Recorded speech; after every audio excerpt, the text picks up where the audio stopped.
सिर्फ प्यार से पेट नहीं भरता। नैना, कितनी बार कहा है कि मुझे बिल्कुल पसंद नहीं है कि तुम इस सुरेश के साथ बात करो, लेकिन तुमने क्या मेरी बातों को न मानने की कसम खा रखी है? पापा वो अच्छा लड़का है, मुझे समझ में नहीं आता आपको उससे परेशानी क्या है। तो पागल हो गई है तू? कोई अंधा भी बता सकता है कि तेरा उसके साथ कोई मेल नहीं है। कहाँ वो, कहाँ हम लोग। भूल मत वो कैसे बैकग्राउंड से है। पापा आप बिना सोचे समझे अपनी राय मुझ पर थोप रहे हैं। अरे आपने ना उससे बात की है ना मिले हैं, बस अपने मन में एक परसेप्शन बना लिया कि वो हमारी बराबरी का नहीं है। आप मेरी बात मानकर एक बार उससे मिलकर तो देखिए प्लीज़ पापा, मेरी खुशी के लिए। क्या आप नहीं चाहती कि आपकी बेटी हमेशा खुश रहे? बेटा, बाप से ज़्यादा और कौन अपनी बेटी की भलाई चाहेगा, और ये सब मैं तेरी भलाई के लिए ही कह रहा हूँ। हो सकता है आज तुझे मेरी बात समझ में ना आ रही हो, लेकिन कल तू ज़रूर समझ जाएगी कि मैं तुझे कितने बड़े खतरे से बचा रहा हूँ। अगर तेरी यही ज़िद है कि मैं उससे एक बार मिल लूँ तो ठीक है, वैसे मैं जो कह रहा हूँ सोच समझ कर कह रहा हूँ। फिर भी तेरे कहने से एक बार उससे मिलने के लिए तैयार हूँ। अगले ही दिन नैना के पिता सुरेश से मिलने के लिए उसके घर पहुँच जाते हैं। देखो बेटा, हम हमेशा से शहर में रह रहे हैं। मेरा बिजनेस है, समाज में थोड़ा मान सम्मान है, जिसे मैंने बरसों की मेहनत के बाद पाया है। इच्छा तो मेरी यही है कि मेरी बेटी हमारी बराबरी वाले घर में शादी करे, जहाँ हमारे व्यवहार और विचारों का आपस में मेल होता हो। लेकिन नैना तो कुछ सुनने समझने के लिए तैयार ही नहीं है। अपनी बेटी की खुशी के लिए आज मैं यहाँ आया हूँ। अपने बारे में बताओ, क्या करते हो तुम? घर में कौन कौन है? अंकल, मेरे परिवार में मेरे माँ, पिताजी और 2 बहनें हैं। मेरे पापा एक छोटा सा टेलर शॉप चलाते हैं। उन्होंने बड़ी मेहनत से मुझे पढ़ाया लिखाया, और अपने परिवार से मैं बहुत प्यार करता हूँ। मैं आज जो भी हूँ उनकी ही बदौलत हूँ। फ़िलहाल तो मैं एक IT कंपनी में जॉब कर रहा हूँ। बेटा, बुरा मत मानना, जैसा कि मैंने तुम्हें पहले भी बताया है, नैना ने कभी वो लाइफ जी ही नहीं जिसमें तुम उसे लाना चाह रहे हो। उसे सुख सुविधाओं की और शहरी परिवेश की आदत है। उसके लिए तुम्हारे परिवार में रहना, घुलना मिलना बहुत कठिन होगा। कहाँ सुरेश का ये पतली सी गली में 2 कमरे का कच्चा पक्का मकान, और कहाँ नैना की आलीशान हवेली। सुरेश की साधारण से रहन सहन को देखकर नैना के पिता का मन इस रिश्ते के लिए तैयार नहीं था। घर आकर, देखो नैना बेटा, मैं मानता हूँ कि सुरेश में कोई कमी नहीं है, लेकिन मैं उसके घर जाकर आया हूँ, उसके परिवार माता पिता से मिला हूँ। मैं गारंटी से कह सकता हूँ कि उस घर में तुम्हारा गुजारा नहीं हो पाएगा। अरे बेटा, उसकी गरीबी से दिक्कत नहीं है मुझे। लड़का होनहार है, अपनी मेहनत से पैसा आज नहीं तो कल कमा ही लेगा। लेकिन दिक्कत उनके रहन सहन से है। बेटे की अच्छी नौकरी होने के बाद भी उन लोगों का रहन सहन हमसे बहुत अलग है। मेहमानों को चाय नाश्ता देने के लिए कब तक नहीं है उनके घर में। वहाँ जाकर मुझे लगा जैसे 50-60 साल पीछे धकेल दिया हो किसी ने। जिस तरह का जीवन वो लोग जी रहे हैं ना बेटा, वैसा जीवन तो मैं भी नहीं जी सकता। तेरी तो बात ही अलग है। नैना के सर पर सुरेश के प्यार का भूत सवार था। पिता से रिश्ते के लिए ना सुनकर तो जैसे वो बिल्कुल बावली सी हो गई थी। सुरेश कोई फायदा नहीं है, मेरे पापा को हम दोनों का प्यार कभी दिखाई नहीं देगा। अरे वो धन दौलत पैसा रुतबा इन चीज़ों में फंसे रह जाएंगे। उन्हें कोई फर्क ही नहीं पड़ता कि उनकी बेटी की खुशी किसके साथ है। मैं पापा को मना कर थक गई हूँ सुरेश, वो कभी नहीं मानेंगे। मुझे समझ में नहीं आता मैं ऐसा क्या करूं कि तुम्हारे पापा इस रिश्ते के लिए मान जाए। वो कभी नहीं मानेंगे सुरेश। अब बस एक ही रास्ता बचा है, वो ये कि हम दोनों घर से भाग जाए। अरे कैसी बात कर रही हो नैना? घर से भागने का मतलब समझती हो? एक बार जो तुमने घर छोड़ा तो फिर शायद ही कभी लौटकर उस घर में वापस जा पाओगी। सोच लो, क्या तुम्हारे पापा तुम्हारी इतनी बड़ी गलती को कभी माफ कर पाएंगे? सुरेश, मैं तुमसे प्यार करती हूँ, मेरा प्यार कोई गलती नहीं है, और मुझे तुम्हारे बिना रहना मंजूर नहीं है। अगर पापा को हमारा प्यार और खुशी दिखाई नहीं दे रहे तो मैंने भी सोच लिया है, मैं पापा की जिद के आगे अपना सर नहीं झुकाऊंगी। तुम बस ये बताओ, तुम मुझसे शादी करोगे या नहीं? मैं शादी करने के लिए तैयार हूँ नैना। ठीक है, अगर तुमने सोच ही लिया है तो मुझे कोई आपत्ति नहीं है। उसी रात नैना थोड़े रुपए, गहने और अपने कपड़े एक बैग में पैक करके घर से भाग जाती है और मंदिर में जाकर सुरेश के साथ शादी कर लेती है। अगले दिन, पापा, मैंने शिव मंदिर में सुरेश से शादी कर ली है, मुझे माफ़ कर देना, लेकिन मैं सुरेश के बिना नहीं रह सकती। ये क्या किया तूने नैना? ये कोई मजाक नहीं है। अरे इतनी बड़ी हो गई कि माँ बाप की मर्जी के बिना घर से भागकर तूने उससे शादी रचा ली। अरे मैं तेरा बाप हूँ, दुश्मन नहीं हूँ तेरा। जो कुछ भी कह रहा था तेरे भले के लिए कह रहा था। ठीक है, अब जब तुमने शादी कर ही ली है ना तो निभाओ। कल को कोई तकलीफ होगी तो मत आना पापा के पास रोते हुए। पापा, मुझे लगा था शायद अब आप मुझे आशीर्वाद दे दोगे, लेकिन आज भी आप तो अपने घमंड में ही चोर हो। अभी भी आपको यही लग रहा है कि मेरा घर टूट जाए और मैं रोते हुए आपके पास आऊं। तू अपने बाप को गलत समझ रही है। खैर, तुझे जो करना था तूने कर लिया। मेरा आशीर्वाद तेरे साथ है, खुश रहना। नैना बेटा, तूने हमें बिना बताए शादी कर ली। कितना बड़ा दुख दिया है हमें। ये बात तो तुम तब समझोगी जब खुद माँ बनोगी, लेकिन फिर भी मैं तेरी माँ हूँ, दुआ ही दूंगी। माता पिता के आशीर्वाद के बिना तूने शादी तो कर ली, लेकिन अब उसे शिद्दत से निभाने की कोशिश करना। मुझे आपकी बहुत याद आएगी माँ, मुझे गलत मत समझना। मैं आप दोनों से बहुत प्यार करती हूँ। हम भी तुझसे बहुत प्यार करते हैं बेटा। तेरे पापा का गुस्सा ठंडा होने दे, फिर हम आकर तुझसे मिलते हैं। अभी तुम अपना ध्यान रखना, रखती हूँ फ़ोन। बेटी के इस तरह घर छोड़कर भाग जाने और सुरेश के साथ शादी कर लेने के कारण नैना के माता पिता बहुत गहरे सदमे में थे। मैं कभी सोच भी नहीं सकता था कि मेरी बेटी यूं घर छोड़कर भाग जाएगी और उस लड़के से शादी कर लेगी। अरे सुनीता, मैं दुश्मन नहीं हूँ उसका। मैं उस लड़के के घर गया हूँ, उसका रहन सहन देखा है मैंने। हमारी बच्ची वहाँ 10 दिन भी नहीं रह पाएगी। मैं उसे टूटे हुए रिश्ते का दर्द नहीं देना चाहता था, इसीलिए मना कर रहा था कि वो इस रिश्ते से दूर रहे तो ही अच्छा है। लेकिन प्यार की पट्टी आंखों पर बांधकर तुम्हारी बेटी ने बहुत बड़ी गलती कर दी है। अब बस मैं भगवान से यही मांग रहा हूँ कि भगवान उसे इस रिश्ते को निभाने की क्षमता देना। ससुराल में, अरे जिस लड़की का बाप हमारी इतनी बेइज्जती करके गया था, उसी लड़की को ब्याह कर मेरे सर पर लाकर बहू बनाकर पटक दिया तूने। जरा सी भी शर्म नहीं आई तुझे? अरे एक बार माँ बाप से तो पूछ लेता कि हमारी रजामंदी है भी या नहीं। माँ, इसके पापा ने जो भी कहा उसमें इसकी तो कोई गलती नहीं है ना। इसके पापा की गलती की सज़ा ये बेचारी क्यों भुगतेगी? और ये सच में बहुत अच्छी लड़की है, मुझे बहुत प्यार करती है। आप जैसा कहेंगे वो वैसा ही करेगी, आप जैसा रखना चाहेंगे वैसी ही रहेगी। आप एक बार आजमा कर तो देखो। अच्छा ठीक है, सुन, अपनी बीवी को अच्छी तरह समझा देना। हमारे लिए हमारी परंपरा, प्रतिष्ठा और अनुशासन ही सब कुछ है। हमारे यहाँ बहू ऐसे खुली पतंग की तरह आसमान में नहीं उड़ती है। बहू हमारे घर में हमारा मान सम्मान का प्रतीक है। अब उसे वैसे ही रहना होगा जैसे हम कहेंगे। हाँ, तुम क्यों चिंता करती हो? मैंने कहा ना, नैना बहुत समझदार लड़की है। वो इस घर की मान मर्यादा को हमेशा संजो कर रखेगी। देख नैना, इस तरह का पैंट कमीज वाला पहनावा हमारे घर में नहीं चलता। आज के बाद तुम्हें सिर्फ और सिर्फ साड़ी ही पहननी है।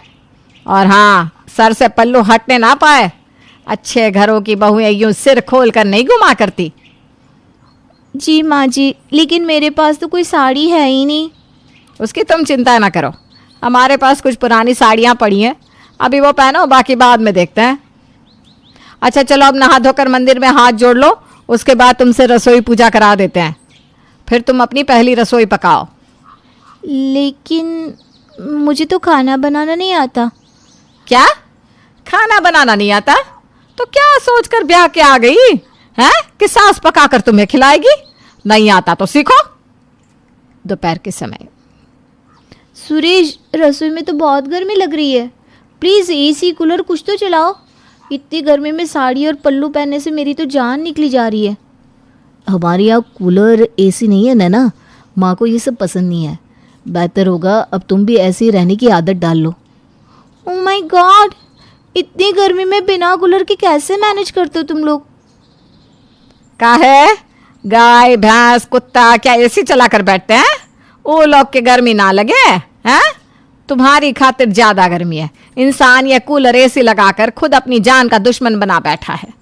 तभी ना आदमी को 100 तरह की बीमारी जकड़ लेती है। शुद्ध वातावरण में देसी तरीके से रहोगे तो 100 साल की उम्र होगी। सास की जाने की बात। ये सब क्या है सुरेश?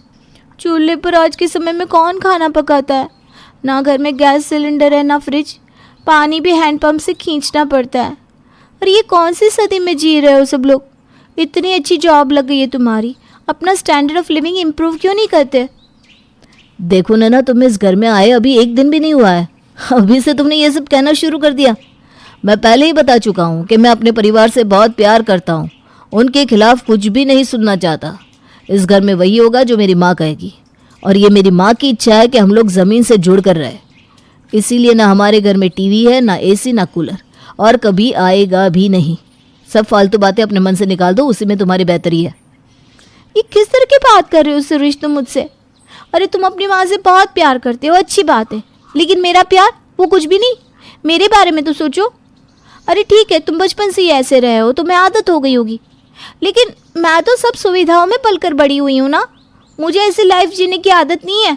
ये साड़ी पहनना, सर पर पल्लू रखना, बिना कूलर एसी के जीना, वो तो फिर भी ठीक है, लेकिन आज के समय में चूल्हे पर खाना कौन बनाता है? अरे वो तो हेल्थ के लिए अच्छा भी नहीं है। बहस करने में अपना समय खराब मत करो। माँ आवाज़ लगा रही है, जाकर मसाला पीस कर दे दो। रसोई में जाने के बाद, ये लो मसाला पीसो सिलबट्टे पर, और सब्जी बनाओ, खाना लेट हो रहा है। माँ जी, सिलबट्टे पर मसाला पीसना मुझे नहीं आता, ना ही चूल्हा जलाना आता है। अरे पता नहीं कैसे घर से लेकर आ गया इसको, एक भी काम का शऊर नहीं है। हर काम करने के लिए इसके घर में नौकर चाकर और मशीन थी। अरे अगर सारे काम तुम्हारे घर में मशीनों से होते थे तो मशीनों का बटन दबाने के लिए भी तुम्हारी माँ ने नौकर रख रखा था क्या है? थोड़े दिन में जब तेरी माँ के जोड़ जाम हो जाएंगे ना, तब उन्हें उठने बैठने के लिए भी एक नौकर का ही इंतजाम करना पड़ेगा। आपको मेरी माँ के बारे में ये सब कहने का कोई अधिकार नहीं है। आपको जो कहना है आप मुझसे कह सकते हैं, लेकिन मेरे मम्मी पापा को बीच में लाने की कोई ज़रूरत नहीं है। सुरेश, जहाँ से उठा कर लाया है ना, वहीं वापस पटक कर आए से। मुझे नहीं लगता ये यहाँ टिक पाएगी। सुरेश, तुम्हारी मम्मी कुछ ज़्यादा ही अजीब नहीं है? जब से मैं यहाँ आई हूँ तब से बात बात पर मुझे ताने दे रही है। अरे कोई इस तरह से स्वागत करता है क्या अपनी नई बहू का? मैं भी इस घर में 24 घंटे उनकी छींटाकशी बर्दाश्त नहीं करने वाली। मैं कल से ही अपना ऑफिस फिर से ज्वाइन कर लूँगी। ना मैं घर में रहूँगी और ना मुझे ये सब बर्दाश्त करना पड़ेगा। देखो नैना, अब तुम नौकरी करोगी नहीं करोगी, कब घर से बाहर निकलोगी, किससे बात करोगी, ये सब मेरी माँ डिसाइड करेगी। जॉब के लिए पहले तुम मम्मी से परमिशन ले लो। सुरेश, तुम्हारा दिमाग तो खराब नहीं है? अरे इतनी अच्छी जॉब है मेरी, मैं अपनी जॉब नहीं छोड़ने वाली। मैंने तुम्हें कहा ना, मम्मी से परमिशन मिलने के बाद ही तुम जॉब कर सकती हो, इसमें मैं कुछ नहीं कर सकता। अरे नहीं नहीं, नौकरी की कोई ज़रूरत नहीं है, हमें रुपया पैसों का कोई लालच नहीं है। सुरेश तो नौकरी कर ही रहा है और उसकी तनख्वाह में ये घर बहुत अच्छे से चल रहा है। अरे बहू की कमाई खाने की हमको कोनो ज़रूरत ना है। तुम घर में बैठो और घर गृहस्थी संभालो। वैसे भी तुम्हें कुछ आता तो है नहीं, अभी तो बहुत कुछ सीखने की ज़रूरत है। पापा, पता नहीं मैं कैसे ट्रैप में फंस गई हूँ। मुझसे बहुत बड़ी गलती हो गई पापा, मेरा दम घुट रहा है यहाँ।